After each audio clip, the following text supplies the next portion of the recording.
Assalamualaikum warahmatullahi wabarakatuh. Alhamdulillah wa syukrulillah wa ala kulli ni'amillah.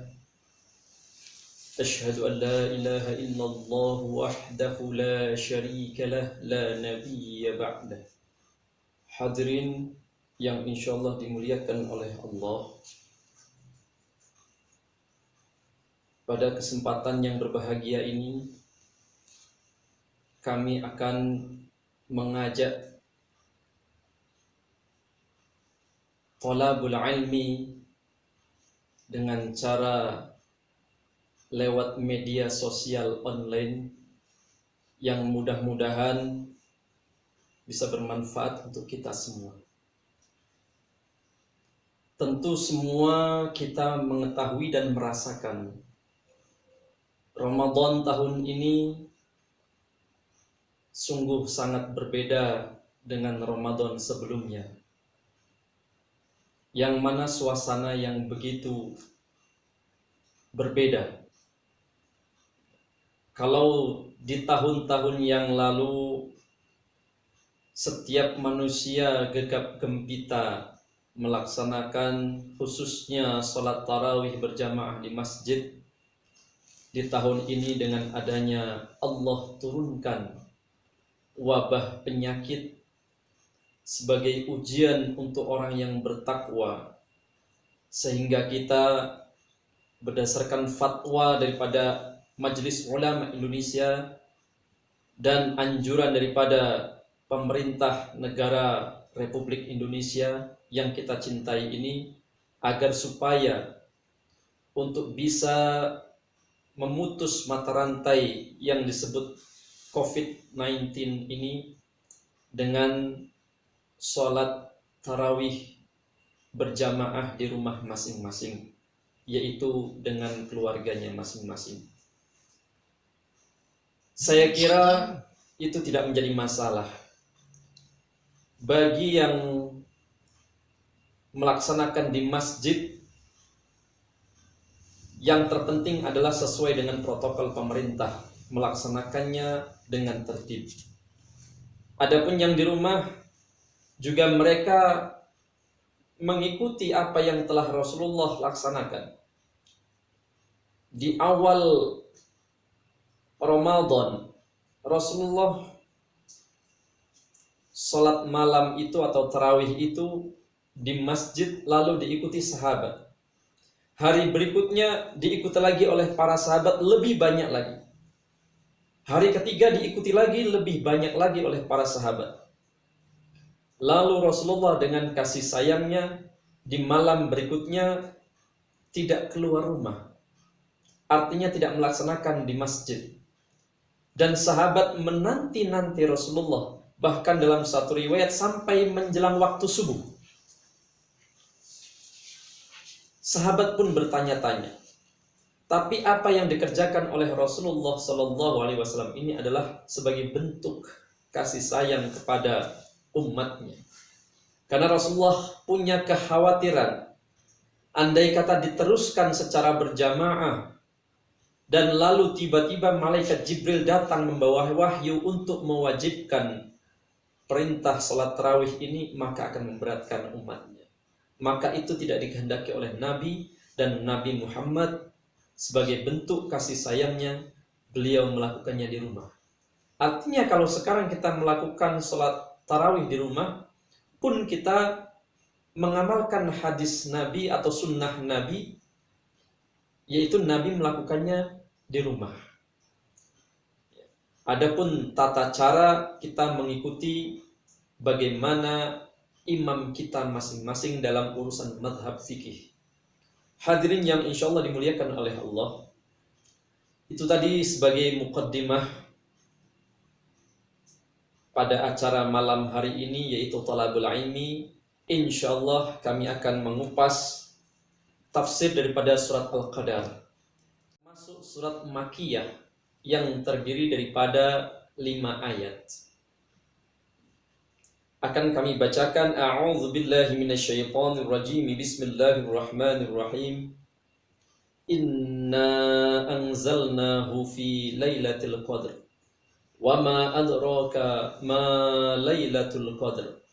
Lailatul qadri khairum min alfi syahri tanazzalul malaikatu warruhu fiha biizni rabbihim min kulli amrin. Salamun hiya hatta matla'il fajr.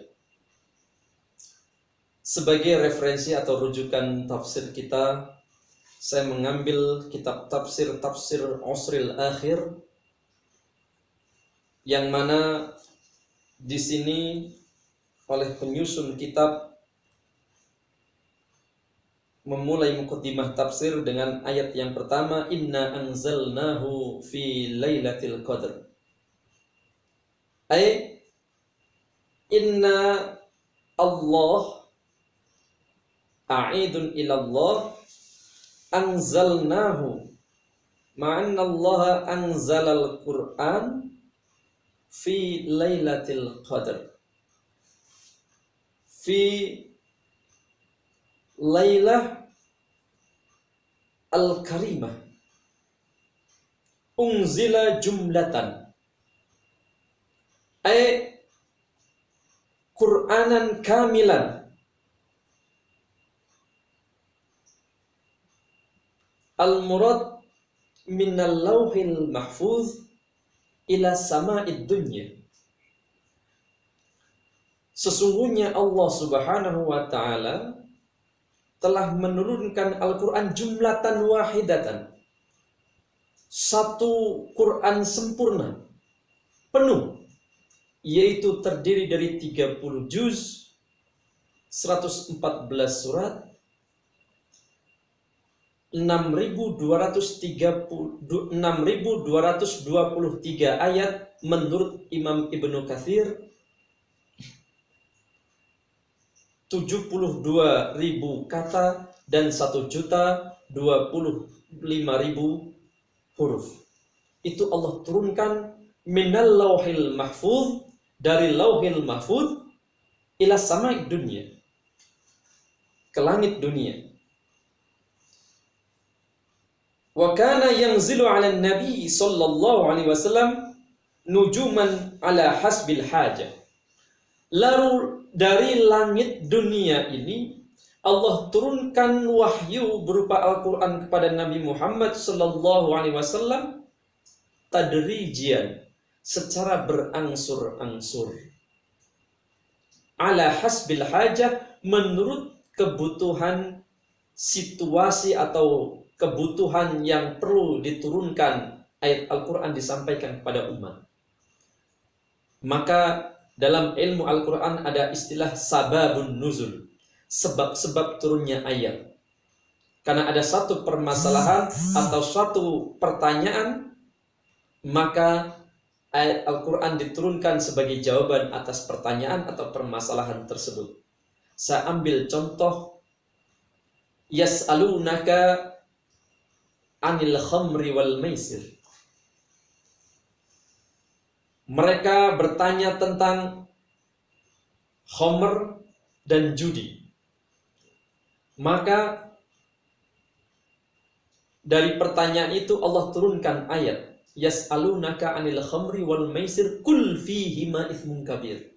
Atas pertanyaan mereka bertanya tentang khamr dan judi, jawabannya, kul ya Muhammad, katakan wahai Muhammad kepada umatmu, itsmun kabir,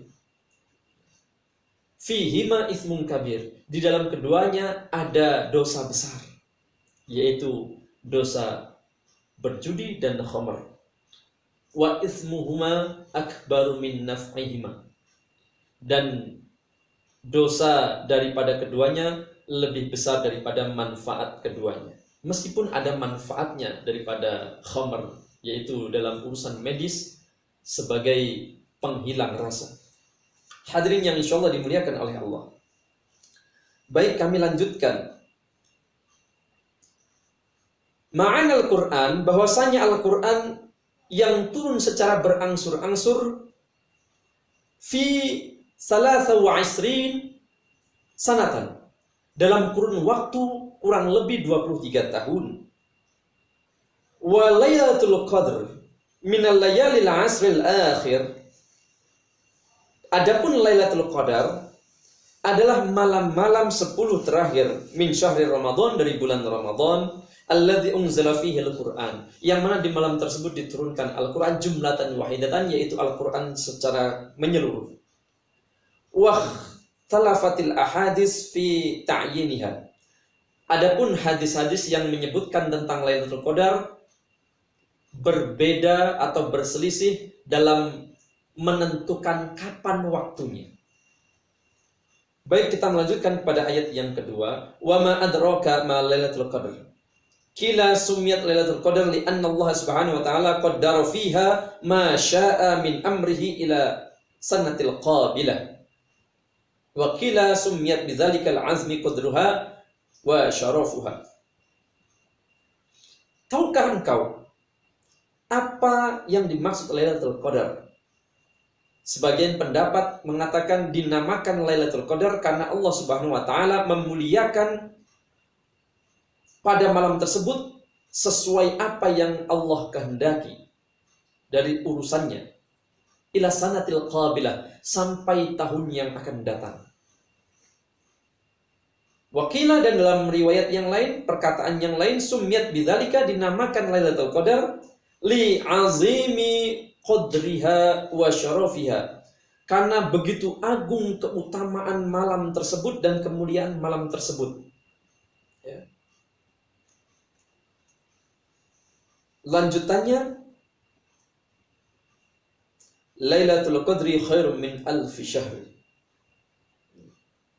Ay al-amalu fiha fi Lailatul Qadar, al-amalu fiha, apapun amal perbuatan yang dikerjakan pada malam tersebut,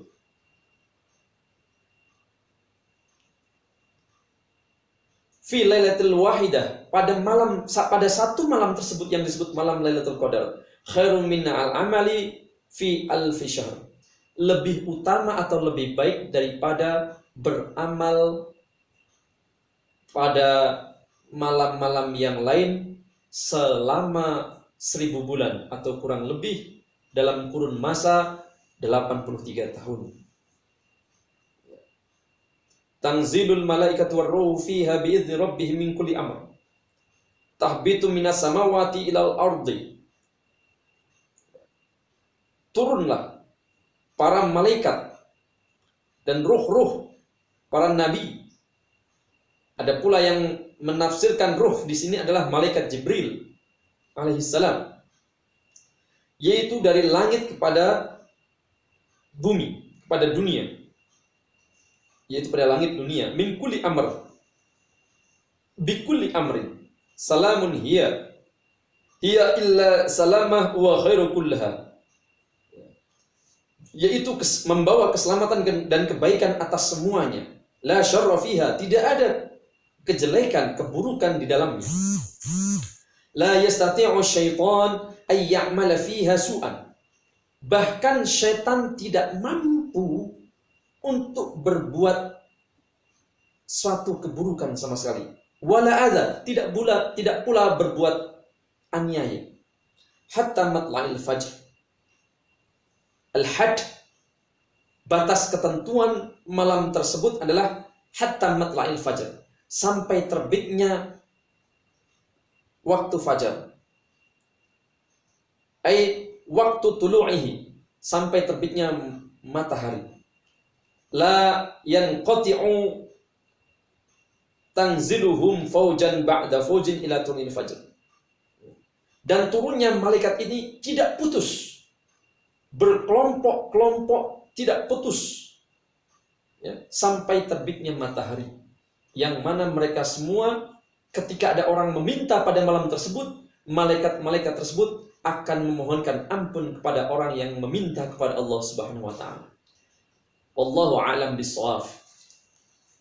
Alhamdulillahirabbil alamin. Demikianlah kajian kita tafsir surat Al-Qadar, mudah-mudahan bermanfaat. Kenapa saya memilih tema tentang tafsir khususnya pada surat Al-Qadar? Alhamdulillah, pada malam ini adalah malam ke-17 daripada bulan Ramadan di tahun ini. yaitu kita mengenal istilah nuzulul Quran. Istilah nuzulul Quran adalah turunnya Al-Quran. Karena memang pada prinsipnya ulama berbeda pendapat dengan kapan turunnya Al-Quran. Ada yang mengatakan Lailatul Qadar, ada nuzulul Quran. Intinya yang kita tidak perlu perdebatkan atau kita harus yakin adalah Allah Subhanahu wa taala menurunkan Al-Quran pada bulan Ramadan. Syahrul Ramadan alladzi unzila fihi al-Quran. Di dalam surat Al-Baqarah ayat 184, Allah menurunkan Al-Quran pada bulan Ramadan. Adapun waktunya, ulama berselisih pendapat. Ada yang mengatakan 17 Ramadan, ada pada malam Lailatul Qadar. Adapun Lailatul Qadar sendiri tidak ada yang mengetahui secara pasti. Insya Allah untuk waktu Lailatul Qadar kita bahas sesuai dengan yang ada dalam kitab I'anatul Talibin, insya Allah pada kesempatan yang akan datang. Kurang dan lebihnya kami mohon maaf. Bila taufik wal hidayah. Wassalamualaikum warahmatullahi wabarakatuh.